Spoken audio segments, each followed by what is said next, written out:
నమస్తే, welcome to Bharat Banjara news. ఒక్కరిని గుర్తుపట్టని కొండా విశ్వేశ్వరరెడ్డి తాండూరు అభివృద్ధి కోసం రమ్మన్న రాణి రంజిత్ రెడ్డి మోసపూరిత హామీలతో కాంగ్రెస్ పార్టీ అధికారంలోకి వచ్చింది. కాంగ్రెస్ పార్టీ నాయకులు ఊర్లో ఓట్ల కోసం వస్తే 6 గ్యారంటీ స్కీములపై నిలదీయాలని మాజీ ఎమ్మెల్యే పైలట్ రోహిత్ రెడ్డి అన్నారు. చేవెళ్ల బీఆర్ఎస్ పార్లమెంట్ ఎంపీ అభ్యర్థి కాసాని జ్ఞానేశ్వర్ కు మద్దతుగా పార్లమెంట్ ఎన్నికల ప్రచారం నిర్వహించారు. వికారాబాద్ జిల్లా బషీరాబాద్ మండలంలోని నవాల్గా, కాసింపురం, మంతటి గ్రామాల్లో కార్నర్ మీటింగ్ నిర్వహించారు. ఈ సందర్భంగా ఆయన మాట్లాడుతూ మోసపూరిత హామీలతో మరొకసారి ప్రజలు మోసపోవద్దని ఆయన ప్రజలకు వివరించారు. ఇంతకు ముందు కొండా విశ్వేశ్వరరెడ్డి, రంజిత్ రెడ్డి ఎంపీలుగా ఉన్న తాండూరుని ఎలాంటి అభివృద్ధి చేయలేరు అని ఆయన ప్రజలకు వివరించారు.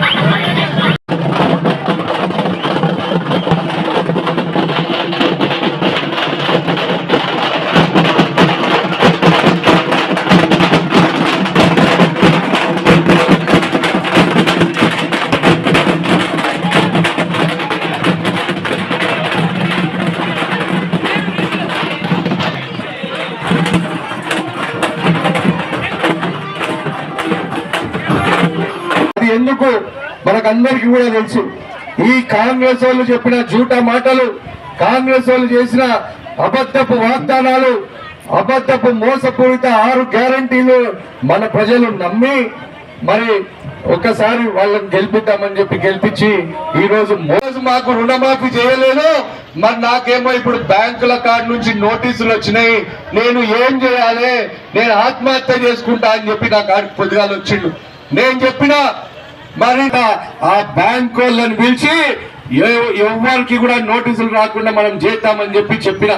మరి నాకు తెలిసి తాండూరు మండలంలో ఆ రైతుకు నోటీసులు వచ్చినట్టు ఈడ కూడా మీకు నోటీసులు వస్తుంటాయి. అవునా? వచ్చినాయి. మరి చూసిరా, రైతు బంధు వాయే, రైతు బీమా పాయే, రైతు పండించిన ధాన్యం కొనుగోలు బందాయే, కళ్యాణ లక్ష్మి పాయే, తాగే నీళ్లు పాయే. చెప్పిందా లేదా మీకు? తాండూరు బిడ్డగా మీ పాపం పెద్ద మనుషులు మోసపోయారు. ఈ రోజు చెప్పులు అరిగేలాగా తిరుగుతున్నారు. 10 సార్లు రోజుకు పాపం పెద్ద మనుషులకు నడవనికి చేత కాకపోయినా పోస్ట్ ఆఫీస్ కాడ పోయి కాపులు కాస్తున్నారు. అయినా కానీ వాళ్ళకు పెన్షన్ డబ్బులు వస్తలేవు. ఇక మొన్న మీరు పేపర్లలో చూసింటారు, మొన్న ఒక రైతు మన బోర్ల కాడ కాపు కాసుకుంటే చనిపోయిందని. మరి గతంలో మన 10 సంవత్సరాలు ఉన్నప్పుడు ఓ కంటి రెప్పపాటు కూడా కరెంటు పోయి నిలదీయాల్సిన అవసరం ఉంది. నేను చెప్తున్నా, 10 సంవత్సరాల ముందు మరి మనము ఇదే కాంగ్రెస్ వాళ్ళ పరిస్థితుల్లో, ఇదే కాంగ్రెస్ వాళ్ళ పరిపాలనలో ఎట్లయితే వెనుకబాటుతనంతో ఉండేనో మళ్ళీ అదే చీకటి రోజుల్లోకి పోతున్నాము. నేను ఈ రోజు ఒకటే సవాల్ చేస్తున్నా. మరి ఇప్పుడు ఆగస్టు 15 తారీఖు రోజు మొత్తం రుణమాఫీ చేస్తా అంటున్నాడు. అవునా? చెప్తున్నాడు కదా రేవంత్ రెడ్డి. రోజు మన ఎమ్మెల్యే కూడా ఊరు తిరిగి చెప్తున్నాడు కదా. నేను ఈరోజు బహిరంగంగా సవాల్ చేస్తున్నా, ఆగస్టు 15కి నువ్వు గనక రుణమాఫీ చేయకపోతే నీ ఎమ్మెల్యే పదవికి రాజీనామా చేస్తావా అని చెప్పి నేను ఈరోజు సవాల్ చేస్తున్నా. మీరు అనాలి, ఇప్పుడు వస్తాడు మీ కాడికి ఓట్ల కోసం. మరి మీ ఊర్లో కూడా కాంగ్రెస్ నాయకులు ఉన్నారు కదా, ఓట్లు అడగడానికి వస్తారు. మీరు నిలదీయాలి. ఆ రోజు ఎట్లయితే ఆంధ్రుల పరిపాలనలో మనం అన్యాయానికి వెనుకబాటుతనానికి గురైనమో ఆ రోజు ఏం చేసినాం?